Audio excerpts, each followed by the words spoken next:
Hey, hello, and welcome to Show and Tell. It's me, guest host John Park tonight. Phil and Lamore are off getting set up and prepped for their Ask an Engineer show, which will be, we believe, starting at 8:30 tonight. So if you want to tune in, 8:30 Eastern Time, U.S., they will, I believe, be starting around then if everything goes according to plan.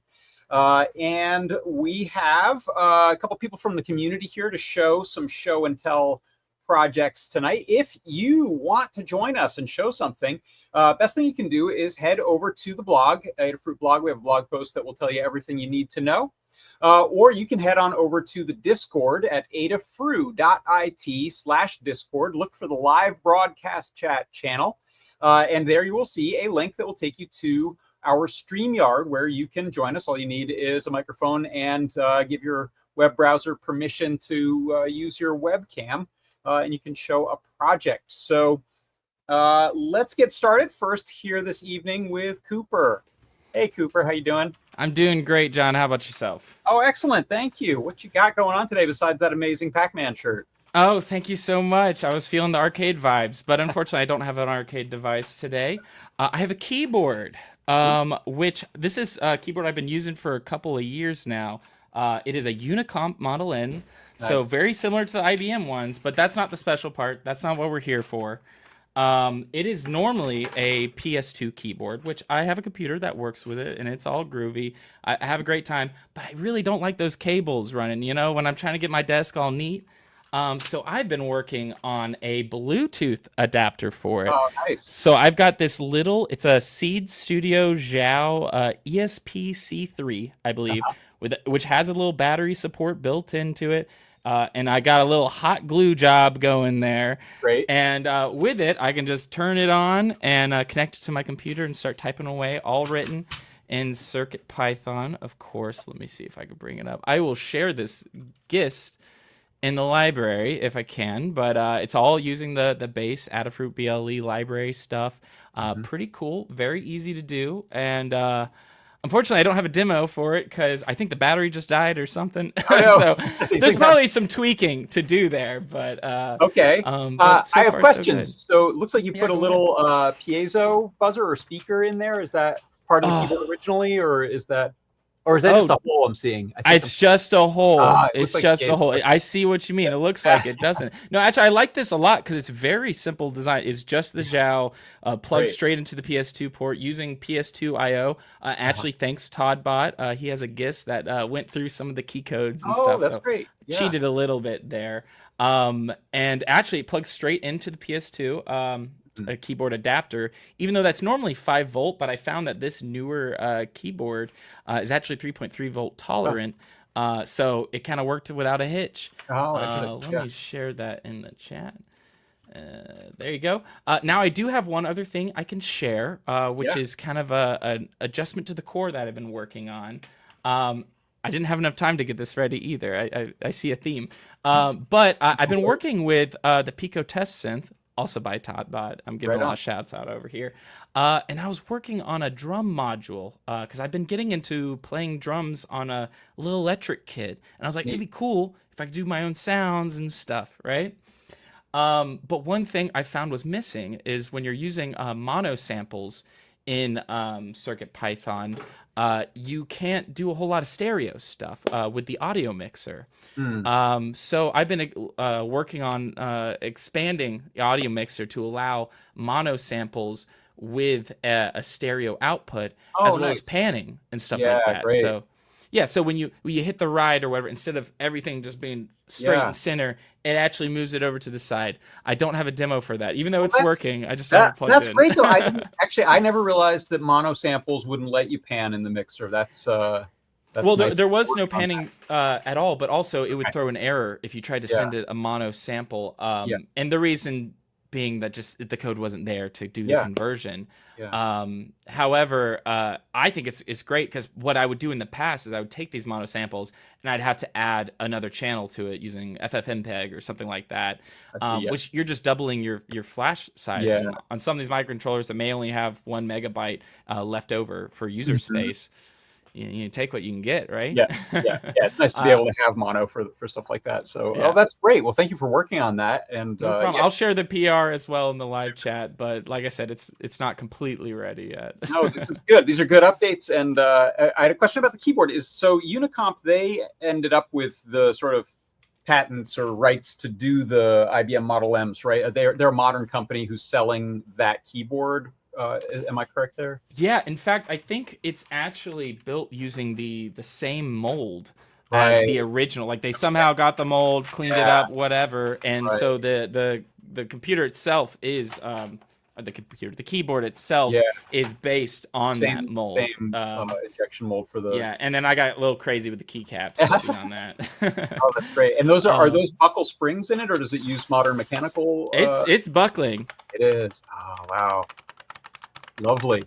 For better or for worse, I've had some of them go out, even though this is only from 2018 or so. But and if it goes out, is it literally a swap out a spring kind of issue, or I usually just take it apart, clean it a little bit, put it back in. Works 9 out of 10 times. Oh, nice. Great.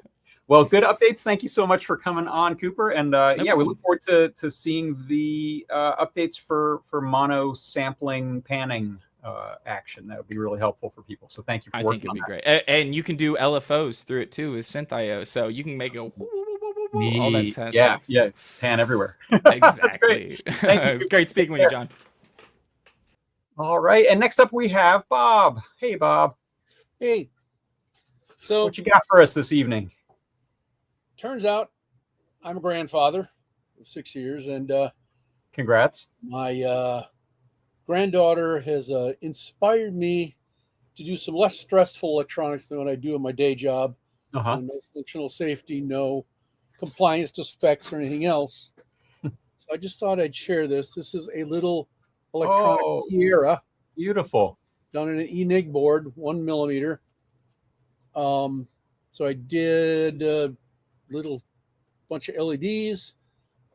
Nexperia has come out with a nice little energy harvesting part that's fairly economical. Little solar panel on top. And when you turn it on, it will you hold that up a little higher, just so we don't get. Sorry, I was drifting. There we go. It does it every 15 seconds. That is so cute. And it was a little education. I built a fixture for the oven. So, you do the surface mount assembly flat, throw it in the oven at about 470 degrees for about 5 minutes. Then I bend it back, hooked on some little nails I put in the board. Another 5 minutes at that temperature, and it comes out and sprung back maybe a half an inch. Oh, wow. Yeah, I've never seen that before, actually. I didn't know you could heat up and bend the fiberglass. That's great. Yeah. We actually did that for an automotive product years ago where they needed a curved board. And so I thought to do something a little bit more than just a little curved. Yeah. Oh, that's great. We had a question in the chat. Someone asked in YouTube about just if you could tell us more about the energy harvesting part that you mentioned and how that's being used. Yeah. Give me a moment. They introduced at the end of last year. The FAE over there is a friend of mine who talked me into playing with it. Give me a second here to find what I'm looking for, and I'll share a screen.